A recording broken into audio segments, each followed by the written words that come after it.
अस्सलाम वालेकुम व्यूवर्स। आज मैं आपको गैविस्कॉन सिरप के बारे में बताऊंगा, जो कि ख़ास तौर पर मैदे की तज़ाबियत के लिए बनाया गया है।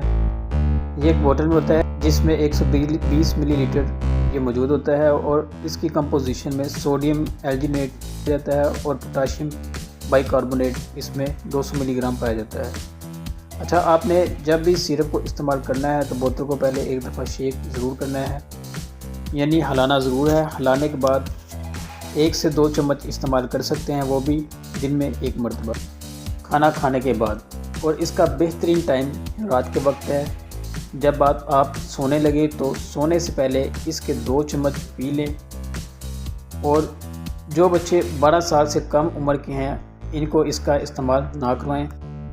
अच्छा, तो अब इसके इस्तेमाल के बारे में बात करते हैं। जी तो व्यूवर्स, जैसा कि मैंने आपको बताया कि ये ख़ास तौर पर मैदे की तेज़ाबियत को ख़त्म करने के लिए बनाया गया है। तो यहाँ यूज़र्स में सबसे पहले यही लिखा है कि स्टमक एसिडिटी यानी कि तेज़ाबियत जो होती है इसको कम करता है। और इस तरह ये जो तेज़ाबियत होती है मैदे से खुराक की नाली की तरफ जब आती है तो हमें इस तरह महसूस होता है कि दिल जल रहा है, यानी हार्ट बर्न है। तो ये दिल जलने के लिए भी मुफीद है।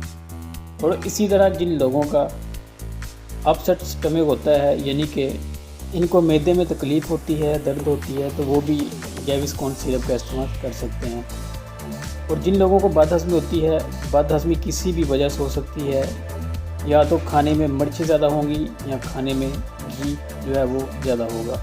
इसके अलावा इसकी और भी रीज़न हो सकती हैं जिसकी वजह से हाजमा जो है वो सही नहीं होता।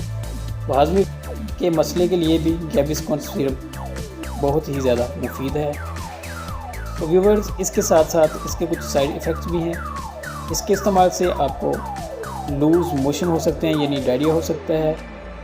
इसके अलावा सर में दर्द हो सकता है, कब्ज़ हो सकती है, दिल ख़राब हो सकता है और उल्टियाँ भी आ सकती हैं। व्यूवर्स, अब हम बात करते हैं इसकी कॉन्ट्रा इंडिकेशन की कि ये किन किन कंडीशन में इस्तेमाल नहीं करना चाहिए। सबसे पहले मैं आपको बता दूं कि ये 12 साल से कम उम्र के बच्चों को ना दें।